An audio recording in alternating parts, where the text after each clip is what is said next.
नमस्कार मंडळी, welcome to निराली माय चॅनल.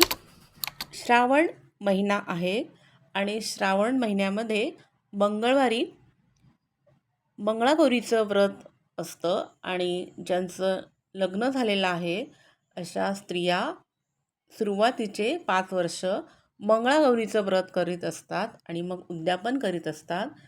तर श्री गणेशाला वंदन करून मंगळागौरीची कहाणी आपल्याला सांगते, नक्की ऐका. आटपाट नगर होतं. तिथे एक वाणी होता. त्याला काही मुलगा नव्हता. त्याच्या घरी एक गोसावी येई. अल्लख निरंजन म्हणून पुकारा करी. वाण्याची बायको भिक्षा आणायची. निपुत्रिकेच्या हातची भिक्षा घेत नाही म्हणून तो चालता व्हायचा. ही गोष्ट तिने नवऱ्याला सांगितली. त्याने तिला युक्ती सांगितली. दाराच्या आड लपून बैस. अलख निरंजन म्हणताच सुवर्णाची भिक्षा घाल. तिने एकदा अशी भिक्षा त्या त्या बाबांच्या झोळीत घातली आणि झालं. ते गोसावी बुवा रागावले. त्यांचा नेम टळला. नेम मोडला म्हणून ते बाईवर फार रागावले आणि तुला मूलबाळ होणार नाही असा शाप दिला. तिने त्यांचे पाय धरले. बुवांनी उशाप दिला.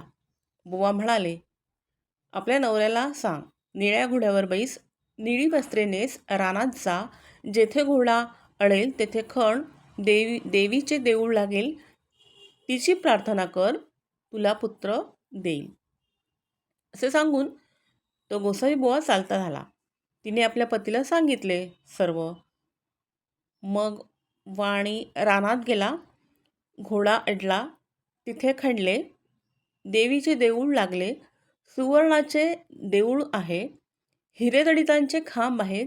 माणकांचे कळस आहेत. आत देवीची मूर्ती आहे. मनोभावे पूजा केली. त्याला देवी प्रसन्न झाली.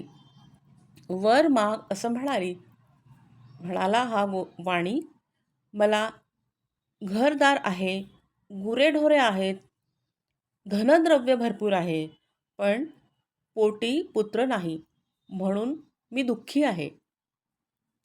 देवी म्हणाली, तुला संततीचे सुख नाही. मी तुला प्रसन्न झाली आहे. तुला वर देते.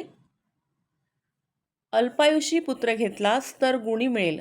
दीर्घायुष्य घेतलास तर जन्मांध होईल. कन्या घेतलीस तर बालविधवा होईल.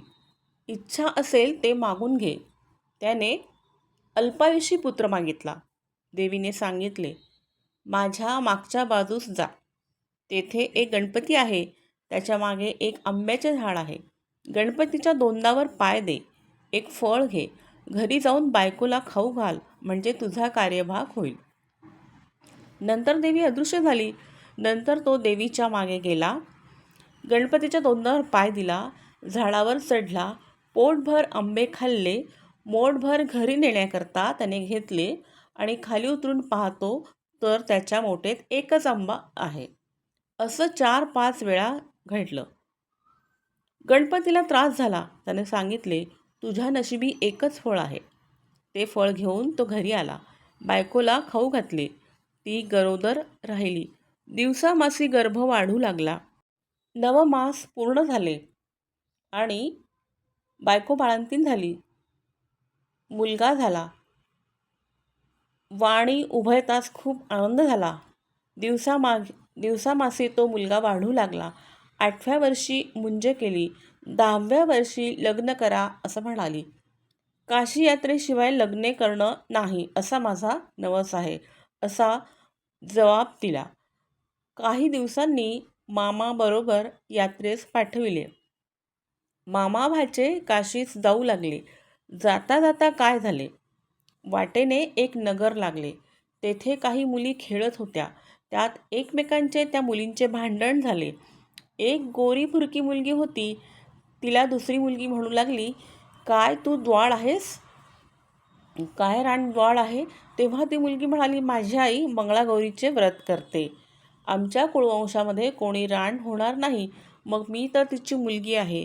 हे भांडण मामांनी ऐकले आणि त्यांच्या मनात आले, हिच्याशी आपल्या भाच्याचे लग्न लावावे, म्हणजे हा दीर्घायुषी होईल. परंतु हे घडावे कसे? त्या दिवशी त्यांनी मुक्काम केला. इकडे काय झाले? त्याच दिवशी त्या मुलीचे लग्न होते. लग्नाच्या वेळेस नवरा मुलगा मांदा झाला. मुलांचे आईबापास पंचाईत पडली. पुढे कोणीतरी प्रवासी मिळेल तर बरे होईल, त्याला पुढे करून वेळ साजरी करू. तर त्यांच्या दृष्टीस त्यावेळी मामा भाचे दृष्टीस पडले. मामापासून भाच्यास नेले. गोरज लग्न लावले. उभय तास गौरी हारांपाशी निजविले. दोघे झोपी गेली. मुलीला देवीने दृष्टांत दिला. अगं मुली, तुझ्या नवऱ्याला दंश करण्यास साप येईल. त्याला पिण्याकरता दूध ठेव. एक कोरा करा जवळ ठेव. दूध पिऊन सर्प कोऱ्या कऱ्यात शिरेल आणि अंगच्या चोळीने तोंड बांधून टाक. सकाळी उठून आईस ते वाण दे. तिने सर्व तयारी केली. दृष्टांताप्रमाणे सर्व घडून आले. काही वेळाने तिचा नवरा उठला. भूक लागली म्हणू लागला. लाडू खावयास दिले. फराळ झाल्यावर त्याने तिला आपली अंगठी दिली. पहाटेस उठून ताट घेऊन बिऱ्हाडी गेला. मामा भाचे मार्गस्थ झाले. दुसरे दिवशी काय झाले? हिने सकाळी उठून स्नान केले. आपल्या आईला वाण दिले. आई उघडून पाहू लागली तर त्यात तो हार निघाला. आईने कन्येच्या गळ्यात तो हार घातला. पुढे पहिला वर मांडवात आला.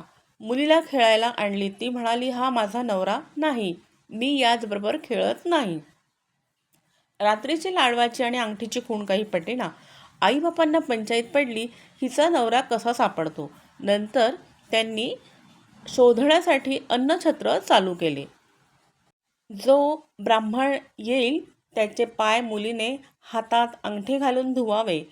आईने पाणी घालावे. भावांनी गंध लावावे आणि बापाने विडा द्यावा. असा नित्यक्रम चालू केला. हजारो लोक येऊन जेवू लागले. इकडे मामा भाचे काशीस गेले. पुष्कळ दानधर्म केला. तीर्थयात्रा केल्या.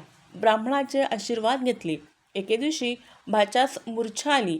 यमदूत प्राण न्यावयास आले. मंगळागौर तेथे आडवी आली.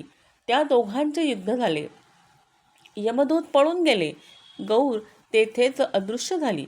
भाचा जागा झाला तसा आपल्या मामास सांगू लागला, मला असे स्वप्न पडले.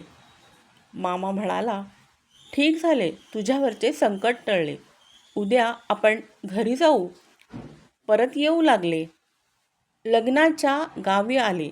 तळ्यावर स्वयंपाक करू लागले. दासींनी येऊन सांगितले, अन्नछत्र आहे, तेथे जेवायला जा. हे म्हणाले, आम्ही परान्न घेत नाही.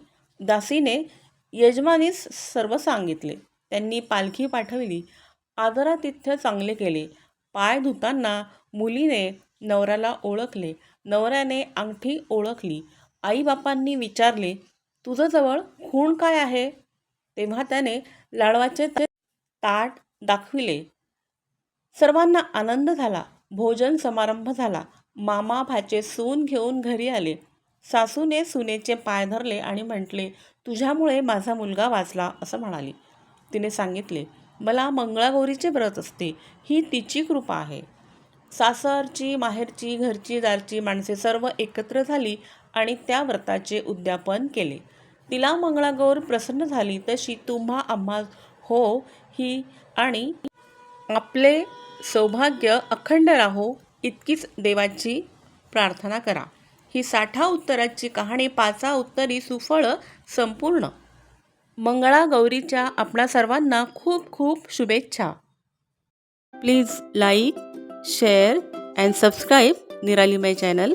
थँक्यू.